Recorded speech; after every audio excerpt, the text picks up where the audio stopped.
মৃত্যুফাত Kaliaganj bridge যে কোনো মুহূর্তে ধসে পড়তে পারে পঞ্চগড় কালিয়াগঞ্জের এই ব্রিজটি। দারিয়া নদীর উপর নির্মিত এলজিইডির এই স্থানীয় ব্রিজটির এক পাশ অলরেডি ভেঙে গেছে, দেখা দিয়েছে বড় বড় ফাটল। অথচ এই চরম ঝুঁকিপূর্ণ ব্রিজের উপর দিয়েই দিনরাত দেদারসে চলছে ভারী বালুর ট্রাক। স্কুল কলেজের শিক্ষার্থী বা সাধারণ মানুষ ভয় পেয়ে হেঁটে ব্রিজ পার হচ্ছে। প্রতিদিন হাজারো মানুষ আর স্কুল কলেজের শিক্ষার্থীরা এই মৃত্যুফাত পার হয়ে যাতায়াত করছে।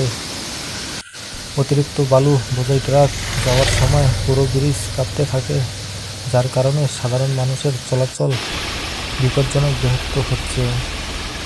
এলাকাবাসীর একটাই দাবি, বড় কোনো দুর্ঘটনা ঘটার আগেই এখানে ভারী ট্রাক চলাচল বন্ধ করা হোক এবং প্রশাসনের দ্রুত হস্তক্ষেপের মাধ্যমে ব্রিজটি সংস্কার করা হোক।